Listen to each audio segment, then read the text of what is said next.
ہم اپنی سٹوری کو آگے شروع کرتے ہیں. البطانی کے بعد ہم کہیں سے لے لیتے ہیں. یہ جو ابن الحشیم ہیں, الہیزن جس کو پڑھتے ہیں انگریز, ٹھیک ہے. ہم نے کئی یہ ڈب کھڑبے جو انگلش میڈیم والوں کو پڑھتے ہوئے دیکھا, تو وہ الہیزن کا تو پتہ ہے, ابن الحشیم کا نہیں پتہ. وہ اصل نام تو پتہ ہونا چاہیے نا, یہ تو نہیں ہو سکتا کہ آپ. تو ابن الحشیم جو تھے, اب آپ دیکھیں اس زمانے کی بات ہو رہی ہے جب اب یہ 1000 یعنی آج سے آج ہم کس سال میں کھڑے ہیں, 2000 میں, تو آج سے 1000 سال پہلے. تو مطلب لوگ بھیڑ بکریاں مشکل سے پالتے تھے اور ایگریکلچر کرتے تھے. تو اس زمانے میں اتنی وسیع سوچ تھی کہ اس نے یہ سوچا کہ یہ جو دریائے نیل پتہ ہے 10 کلومیٹر چوڑا ہے, جہاں پہ وہ گرتا ہے نا 10 کلومیٹر چوڑا, وہ ہیوج, یہ انڈس تو اس کے مقابلے میں کچھ بھی نہیں. تو اتنی بڑی سوچ تھی کہ اس نے کہا کہ اس دریا کا پانی ضائع ہوتا ہے, اس پانی کو استعمال کرنا چاہیے, باندھ کے اس میں کرنا چاہیے. تو بادشاہ کے پاس چلا گیا. بادشاہ کو کہا کہ میں یہ کر سکتا ہوں, یہ کام ہمیں کرنا چاہیے تاکہ وہ اور نہریں بنے, آسمان بنے. بادشاہ نے کہا ٹھیک ہے بھائی, یہ تو بڑا سیانا بندہ آ گیا. تو یہ تھے ویسے ادھر کے نہیں, عراق وغیرہ کے تھے, تو ادھر سے آ گئے ادھر. اب انہیں 2-3 سال کے بادشاہ نے کہا جڑے گھوڑے جڑے اٹھ اپنے لینے ہیں کام کرنے والے کو کر. اندازہ ہوا کہ نہیں یہ نیل تو قابو آنے والا نہیں ہے, اس زمانے کی ٹیکنالوجی سے نیل قابو آنے والا نہیں. تو پھر انہوں نے کہا بادشاہ کو 2 سال بعد کیا بتاؤں, اتنا خرچہ بھی کیا ہے اور یہ تو ہو سکتا ہے, لیکن اس زمانے میں اتنی بڑی مشینیں ہمارے پاس نہیں ہیں. تو اس نے کہا بادشاہ کو یہ بتایا تو کڑنچ ہو جاؤں گا. تو کڑنچ سے بچنے کے لیے ابن الحشیم نے ایک ڈرامہ کیا, زندگی بچانے کے لیے, اپنی زندگی بچانے کے لیے چھوٹا سا اس نے ڈرامہ کیا. ایسے ایسے کرنا شروع کر دیا کہ میں تو پاگل ہو گیا. اب بادشاہ کے پاس گئے کہ وہ جو بندہ تھا نا وہ بہت بڑا تھا لیکن پاگل ہے. تو بادشاہ نے کہا کہ ہو یار بڑا نقصان ہوا ہے, پوری امت کا بڑا نقصان ہوا ہے, لیکن یہ کریں کہ ایک بہت بڑا آپ ادھر ایک محل سا بنائیں, مطلب ہے, اور اس میں 25-30 بندے ہوں جو ہر وقت خدمت کر رہے ہوں, اور اس کو ہم نے آنر کرنا ہے جب تک زندگی ہے. تو اس کو تو وہاں پہ وہ جیل میں یعنی ڈال دیا. تو اتنے جا کے نے جڑی کتابیں لکھیاں نے وہ دنیا کو تبدیل کر دی. وہ بادشاہ فوت ہوا پھر نکل آیا ہوگا. تو اس ڈرامے میں جو سب سے بڑی کتاب دنیا میں لکھی گئی وہ ہے آپٹکس, کئی والیوم پہ ہے. تو آج جو آپ اینک پہنتے ہیں نا, اور آج جو آپ مائکروسکوپ سے اتنی چھوٹی چیزیں دیکھتے ہیں اور ٹیلیسکوپ سے وہ چیزیں دیکھتی ہیں, وہ ابن الحشیم کی جعلی پاگل پن میں اس نظر بندی کی چیزیں. تو اس زمانے میں اس نے ہیلی کاپٹر بنا لیا تھا. کہنے کے کیا ایک زمانے ایسی مشین بنانی ہے جو بگ پیپل. تو ابن الحشیم سے پھر جو لوگ جنہوں نے پھر یہ آپٹکس کو اور یہ روشنی کو بہت زیادہ سیکھا وہ ہیں کمال الدین الفارسی ایران کے. پھر کمال الدین الفارسی کے بعد پھر اس لیول کا بہت بڑا بندہ اس میں نہیں آیا, پھر نیوٹن ہی آیا.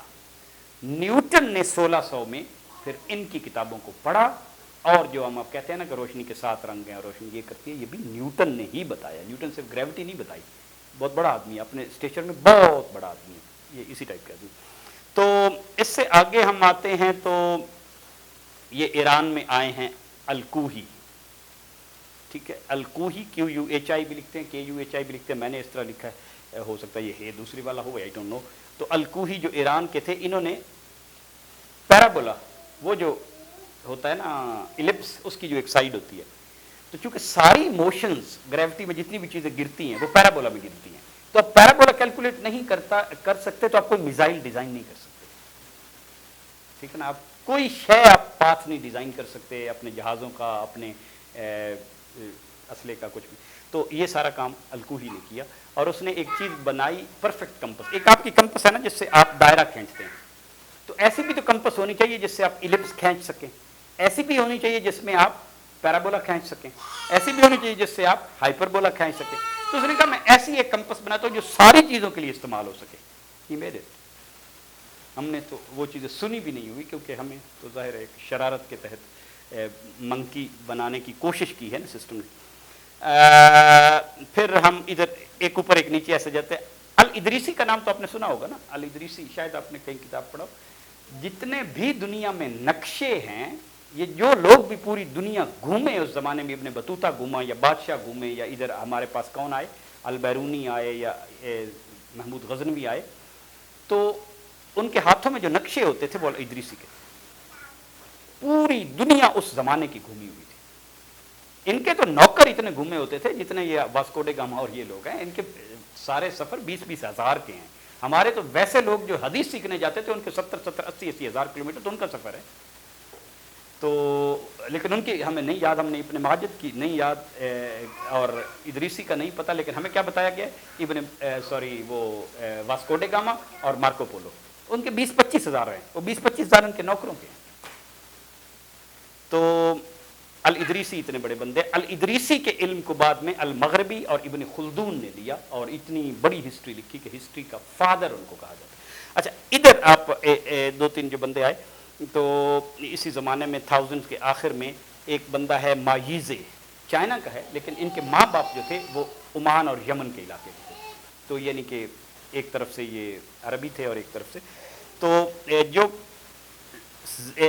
چائنا کی سب سے بڑی کتاب ہے کیلنڈرز کی، جو کہتے ہیں نا چائنا نے اپنا ایک سسٹم بنایا ہوا، تو اس کتاب کا نام ہے ینگتیالی، ٹھیک ہے۔ ینگتیالی یہ وینگ چونا نے جو لکھی ہے تو اس میں سب سے بڑی کنٹریبیوشن اس بندے کی، تو انہوں نے بھی مسلمانوں سے وہ سیکھ کے، تو چائنا میں یہ کیلنڈر کا علم جو ٹرانسفر ہوا ہے تو چائنا نے اپنے کیلنڈر میچور کیے، کیونکہ چیزیں یکدم میچور تو نہیں ہو جاتی، پہلے انسان 360 دن کا سال سمجھتا تھا، پھر پتہ چلا 365 کا ہے، پھر پتہ چلا 365 سے بھی تھوڑا سا اوپر ہے، پھر پتہ چلا نہیں لیپ کے سال کے لیے ایڈجسٹ کرنا پڑے گا، اب ہم لیپ کا سیکنڈ بھی ایڈجسٹ کرتے ہیں۔ تو یہ اس طرح انسان سیکھتا ہے ایسے، لیکن یہ وہ درمیان میں وہ اتنے بڑے لوگ ہیں جو ایک قسم کے اس میں سورجوں کا حیثیت رکھتے ہیں، تارے چھوٹے چھوٹے تو بہت زیادہ ہیں، چاند چھوٹے چھوٹے تو بہت زیادہ ہیں، لیکن یہ وہ لوگ ہم صرف وہ کر رہے ہیں وہ اتنے بڑے ہیں جن کی روشنی سے ہم تو ٹھیک ہے۔ اس میں پھر الخجندی تھے، خجند کوئی جگہ ہے تاجکستان میں، انہوں نے ارتھ کے ٹلٹ کو بالکل پریسائز کیلکولیٹ کیا، جو انڈیا اور ٹالمی کی کیلکولیشن سے بھی بالکل آج ہم جس لیول پہ ہیں اسی لیول پہ، جس کی وجہ سے ہمیں پتہ چلتا ہے کہ کون سا موسم کب کس علاقے میں آئے گا، ٹھیک ہو گیا۔ تو اوکے، یہ جو کمال الدین الفارسی کی ہم نے بات کی تھی نا اس وقت، یہ ابن الحشیم نے جنہوں سیکھا تھا، یہ میں نے بنایا اس لیے تھا کہ رینبو کی جو سائنس ہے قوس قزح کی، تو اس میں رنگ کیوں ہوتے ہیں، کتنے ہوتے ہیں، کب بنے گی کب نہیں بنے گی، تو اس نے ایک آرٹیفیشلی جیسے ہوتا ہے نا برف کا یا شیشے کا ایک پورا قطرہ بنایا، اب قطرے کی ایک خاص جیومیٹری ہے، تو اس نے مصنوعی طور پہ ایک بڑا قطرہ بنا کے اس میں سے روشنی گزار کے اور رینبو پیدا کی۔ اچھا ایسے ہوتا ہے، تو اب ہمیں پتہ ہے کہ رینبو جب تک 42 ڈگری کا اینگل نہ بنے رینبو نہیں بنتی، رینبو ایگزیکٹ 42 ڈگری پہ بنتی، وہ پھر بعد میں آپ پڑھتے ہیں 10ویں 12ویں، ہمیں تو نہیں پڑھایا گیا بھائی، ہم تو یہاں پہ انجینئرنگ یونیورسٹی میں بھی نہیں پڑھایا گیا، بعد میں پڑھا کہ نہیں یہ تو 7ویں 8ویں پڑھانا چاہیے تھا، تو یہ چیزیں ان لوگوں نے نکالی تھی۔ تو کل ہم پینڈولم پہ بہت زیادہ کام کر رہے تھے نا، تو یہ مصر کے ایک تھے ابو یونس نے یہ آئیڈیا دیا جو ہم کہہ رہے تھے، اب ہم نے بھی ظاہر ہے ہمیں پڑھایا یہ گیا کہ وہ گلیلیو نے فرسٹ ٹائم وہ دیکھا، ایک زلزلہ آیا یا کوئی ہوا آئی ہوگی تو وہ شینڈلیئر جو چرچ میں لگا ہوا تھا وہ ہلنے لگا، لیکن یہ کام اس سے پہلے یہ لوگ کر چکے تھے، جیسے ہم کہتے ہیں نا رائٹ برادران نے کیا بنایا، جہاز، یہ 1914-15 کی بات ہے، 600 سال پہلے ابن فرناس جہاز بنا کے 10 کلومیٹر تک چلا چکے تھے، تو ابن فرناس کہاں تھے اندلس کے، اب ان کی بات وہ نہیں کریں گے کیونکہ پھر ہمارا بابا اٹھتے ہونا چاہیے نا، بڑا ہونا چاہیے، تو یہ بات ہم الادریسی ابو یونس پہ پہنچ کے، الکارجی اسی طرح اس زمانے کے ابن الحشیم کے اس زمانے کے بڑے بندے ہیں، تو الکارجی نے، الکراجی بھی پڑھ سکتے ہیں، پہلی دفعہ یہ جتنا بھی پہلے الجبرا ہوتا تھا نا یہ جیومیٹری کے ذریعے پڑھایا جاتا تھا، جیسے موسیٰ خارزمی ایکس سکوئر کہتے ہیں نا، تو وہ ایکس کی لمبائی کی ایک ٹائل لیتے ہیں، تو سکوئر ٹائل، تو اس ٹائل میں ایک اور ٹائل ایڈ کریں تو اس باقی ٹائل پہ کتنی ہوگی اس کو سکوئر بنانے کے لیے، تو وہ سارا الجبرا جیومیٹری اور شکلوں سے پڑھایا جاتا تھا، تو پہلی دفعہ جیومیٹری کو علیحدہ اور الجبرے کو علیحدہ جس بندے نے کیا وہ الکراجی، تو اور یہ بہت بڑی بات ہے، یہ چھوٹی سی بات نہیں ہے، کیونکہ پھر الجبرے کے کئی استعمالات ہو جاتے ہیں جیومیٹری کے علاوہ بھی، نمبرز میں بھی اور سارا کچھ. تو یہ اس طرح سے بہت بڑے بندے تھے. تو ہاں پھر بعد میں اب آج کل جو ہم الجبرا پڑھتے ہیں وہ x plus y a plus b پڑھتے ہیں. ہمارا بچہ الجبرے سے یہی سمجھتا ہے نا، حالانکہ وہ غلط سمجھتا ہے. الجبرا ضروری نہیں، الجبرا بغیر سمبل کے بھی پڑھایا جا سکتا ہے اور پڑھانا چاہیے. ہم نے الجبرا پرابلم سالونگ بچوں کو بغیر اس کے پڑھاتے ہیں. پہلے الجبرا سے پہلے ایک ہوتا ہے پری الجبرا، وہ پڑھاتے ہیں کہ سمبل کے بغیر الجبرا کیسے کرنا، پھر بعد میں سمبل انٹروڈیوس کرواتے ہیں. یہ سی پی اے میتھڈالوجی. تو اس بندے کا نام ہے القلاسد. اس نے پھر یہ لا اور ما اور آ اور با، ہم جب پڑھتے تھے اردو میں میتھ تھا تو لا پلس ما از اکول ٹو 3، لا مائنس ما از اکول ٹو 5، ٹھیک ہے. تو القلاسد نے یہ سمبل والا الجبرا فرسٹ ٹائم کیا. تو اب ہمارے پاس ٹائم ہے ان دس ایپیسوڈ اور واٹ؟ اوکے. تو یہاں ہم پہنچ گئے. اب درمیان میں یہ ابن رشد، وہ میں بندہ بتا رہا ہوں، یعنی امام غزالی نے ایک کتاب لکھی تھی تحفۃ الفلاسفہ. آپ نے تحائف الفلاسفہ یا تحفۃ الفلاسفہ سنی ہوئی آپ نے؟ امام غزالی کی اس کتاب سے فلاسفرز کا، جو کہ آہستہ آہستہ لوگوں کو عقل پہ لے کے آتے تھے اور مذہب سے بیگانہ کرنے کی کوشش ہو جاتی تھی، پھر فلاسفہ کا انہوں نے بالکل منہ ہی بند کر دیا تھا. یعنی فلسفے والوں کا ایسا منہ بند کیا فلسفے کی ہی زبان میں کہ اگلے 100-150 سال کوئی ایک بندہ بھی فلسفے پہ بات ہی نہیں کر سکا. اور غزالی کو کہ اس کتاب نے تھپ بھی دیا ان کو. اتنے بڑے لوگ.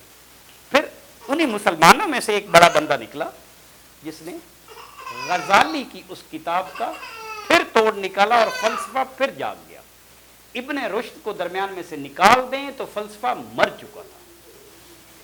تو یہ اتنے بڑے لوگ ہیں. یعنی جس بندہ جو لاجک کا بہت بڑا بندہ ہے ارسطو کے بعد اور افلاطون کے بعد، تو یہ درمیان میں آپ جو سنتے رہتے معتزلہ آئے تھے، وہ معتزلہ جن سے اب ہم کہتے ہیں کہ اہل سنت معتزلہ کو کافی سارے عقائد کو نہیں مانتے، خارج سمجھتے ہیں ان کو. اور معتزلہ کی کنٹریبیوشن بھی بہت ہے. مثال کے طور پہ آپ زمخشری جو ہیں، زمخشری کو ہم اہل سنت والے معتزلہ میں ہی کاؤنٹ کرتے ہیں. لیکن زمخشری اتنے بڑے بندے ہیں کہ گرامر میں ہر بندہ ان کا محتاج ہے. ان کا ٹائٹل ہے جار اللہ، اللہ کا ہمسایہ. ساری عمر مکہ میں گزاری ہے اور اسی کعبہ اور مسجد الحرام میں ہی رہے اور وہیں دفن ہے. تو وہ اللہ ہی جانتا ہے کہ کس نے کس نیت سے کنٹریبیوشن کی، لیکن ان کی کنٹریبیوشن اتنی بڑی ہے کہ کوئی بھی سنی ہے یا شیعہ ہے وہ زمخشری سے بے نیاز نہیں ہے when it comes to grammar اور vocabulary. تو یہ اس لیول کے لوگ ہیں، مطلب بہت ہی بڑے. تو یہ بات ہو گئی. اس کے بعد ہم آ جاتے ہیں البیرونی پہ. البیرونی جن کا ہمیں پتہ ہے کہ ہم how much time do we have? ہاں. تو البیرونی کی سٹوری تو آپ نے سنی ہوئی ہے نا کہ البیرونی یہاں پہ آئے تھے کن کے ساتھ؟ کون سے بادشاہ کے ساتھ آئے تھے؟ محمود غزنوی کے ساتھ. تو محمود غزنوی کے ساتھ یہ جو آپ کے موٹر وے پہ جاتے ہوئے، اب موٹر وے کے ذریعے جاتے ہیں نا، موٹر وے کے ذریعے جاتے ہیں تو یکدم پہاڑ آتے ہیں نا ڈھیر سارے، اور پہاڑوں کے بعد پھر پنجاب کی فلیٹ لینڈ، پلین لینڈ شروع ہو جاتے ہیں. تو یہاں پہ البیرونی نے بادشاہ سلامت کو کہا کہ اگر آپ یہاں پہ رکیں تو میں آپ کو یہ کیلکولیٹ کر کے دے سکتا ہوں کہ پوری زمین کتنی بڑی ہے. اللہ تعالیٰ نے یہ جو کرہ بنایا ہے ارض، یہ پورا کتنا بڑا ہے، یعنی کتنے ہزار کلومیٹر کریں تو ہم زمین پوری گھوم کے واپس آ جائیں گے. یہ انسانوں میں سے یہ پہلے ایک بندہ تھا تھیلیز نے یہ کیلکولیٹ کیا ہوا تھا، لیکن وہ 50-60 میل تک کو غلط تھا. ٹھیک ہے نا. تو ایگزیکٹ کیلکولیٹ کرنے کے لیے تو اس نے اس کو ٹرائینگلز اور جیومیٹری اتنی آتی تھی کہ یہ نندنا ایک جگہ ہے نا جگہ. ہمیں تو یہ توفیق نہیں ہوئی کہ ہم کہیں لکھ دیں کہ نندنا یہاں پہ البیرونی کے، لیکن یہ توفیق بہرحال یہ پچھلا جو وزیر اعظم تھا عمران خان، اس کو اللہ تعالیٰ نے دی. اس نے نندنا میں ایک جگہ ایسی بنوائی. تو چھوٹے چھوٹے کوئی آئیڈیا کسی کو بھی اللہ تعالیٰ دے دیتا ہے. تو بعد میں مجھے پتہ چلا کہ نندنا میں عمران خان نے وہ سوینر اس کا بنوایا تھا. تو وہ کبھی جا کے دیکھنا چاہیے. ہم سے تو 1,500 کلومیٹر دور ہے نا. میں نے یہ بات جو فرسٹ ٹائم سنی تو وہ انگلینڈ میں ایک استاد نے اپنے بچوں کو بتا رہی تھی کہ جو پریزنٹ ڈے اسلام آباد ہے اس سے 100 کلومیٹر تقریباً دور ایک جگہ ہے نندنا. اس نندنا میں بیٹھ کے یہ اتنا بڑا کام کیا گیا تھا جو آج بھی ہم جس پہ فخر کر سکتے ہیں, انسانیت. تو البیرونی ہند کے علم میں دنیا کا سب سے بڑا بندہ ہے. ہند کے علم کہتے ہیں انڈولوجی. البیرونی بین الاقوامی مذاہب کے تقابلے میں دنیا کا سب سے پہلا سب سے بڑا بندہ ہے. البیرونی جیوڈسی میں لیٹیٹیوڈ اور لانگیٹیوڈ کا ابا ہے, فادر آف جیوڈسی, یعنی کہ دا geography of earth. Albiruni anthropology میں کہ انسان کیسے اس نے چیزیں سیکھیں, تہذیبیں کیسے بنی, اس میں دنیا کا سب سے بڑا بندہ. ان 4 فیلڈز میں ہی از دا فادر. اور ہم اسے ایک صفحہ بھی نہیں دیتے کیونکہ ایسے ہیرو سے اب ڈسکنیکٹ کریں گے تو پتہ چلے گا نا. بلکہ ہم تو محمود غزنوی جس کے ساتھ آیا تھا اس کو بھی لکھتے ہیں کہ او یہ سارے بوتی توڑ دیا. یہ نہیں بتاتے کہ لوگوں نے ڈرامے کیا کیے ہوئے تھے کہ مقناطیس لے کے تو اور بتوں کو ایسے ہینگ کیا ہوا تھا اور لوگ یہ ہوا میں ویسے ہی کھڑا ہے, تو لطر مارا گر گئے. تو پھر لوگ یہ کیا بیوقوف بنایا ہوا لوگوں کو. تو جیسے ہم نے بعد میں ایسے ہم نے کھوتے دفن کر کے بھی اوپر مزار بنائے ہوئے نا, تو یہ چیزیں بھی کی تھی. لیکن جو اصل ان کے کارنامے ہیں وہ تو آپ کو بتایا تھا میں نے, کرامتی اول کا. تو ایسا انہیں بادشاہت کا شوق ہوتا نا تو یہ انڈیا پورے کو لتاڑ کے رکھ دیتے اور ادھر ہی بادشاہ بن جاتے. Came for a purpose went back. تو یہ البیرونی اتنا بڑا. البیرونی کا استاد جو تھا وہ ابو نصر منصور تھا, ایرانی, جو خود آپ سمجھ سکتے ہیں کہ کتنا بڑا بندہ ہوگا. ابو نصر منصور کا استاد جو تھا وہ الوفا تھا. تو یہ بے تحاشا بڑے لوگ ہیں. میں نے ہائی لائٹ ان کو کیا کیونکہ ہم ان کو جانتے ان کو ہیں. لیکن اگر آپ باہر کی یونیورسٹیوں کی ویب سائٹ دیکھیں تو یہ بھی اتنے ہی بڑے بندے ہیں کہ انہوں نے ان سے سیکھا تھا. ایکچولی انہوں نے ان کو ایز اے اپنے ساتھ لگایا تھا اسسٹنٹ, آ جائیں آپ میرے ساتھ کام کیا کریں. لیکن پھر بعض اوقات شاگرد پڑھتے پڑھتے استاد سے بڑے بھی ہو جاتے ہیں. علم آگے چلتا رہتا ہے نا, ڈپینڈ کرتا ہے. تو یہ بات ہوگی. اب ابن خلدون تو آپ نے سنا ہوا, لیکن ابن خلدون کی کنٹریبیوشن ہسٹری میں ہے. آپ کہہ لیں کہ میتھس میں, ہم کو میتھس پہ ذکر کر رہے ہیں. الطوسی کا آپ نے نام سنا ہوگا, محقق طوسی, ناصر الدین الطوسی. برا کارنامے ان کے یہ ہیں کہ مسلمانوں کو جو بھی ایک سسٹم چل رہا تھا اس پہ اوپر وہ ہلاکو خان اور ان کو انوائٹ کرنے میں اندر سے جس نے رانگ پلے کیا وہ یہ تھا. تو اس حساب سے غداریاں بھی کی, لیکن علم میں بہت بڑے لوگ تھے. تو علم میں انہوں نے ٹریگنومیٹری اور ایسٹرانومی کو سب سے پہلے جس نے علیحدہ کیا وہ لاجک میں بہت بڑے بندے تھے پلانے. تو اتنے بڑے بندہ ہو گئی تو وہ باقی وہ جب سسٹم خراب ہو جاتا ہے تو پھر لوگ کہتے ہیں کہ یار کوئی تو آئے. لیکن بہرحال انہوں نے اپنوں سے اس حساب سے کوئی ایرانی بہرحال انہیں اچھا سمجھتے ہیں کیونکہ پھر وہ سنی اور شیعہ کے اس تضاد میں وہ محقق طوسی کو تقریباً رحمۃ اللہ علیہ سمجھتے ہیں اور ہم محقق طوسی کو تو ان کا دار ہی سمجھتے ہیں. لیکن علم میں بڑے بندے. تو اس کے بعد ہم آ جاتے ہیں میرے خیال میں we should not miss any thing. Next پہ کر لیں.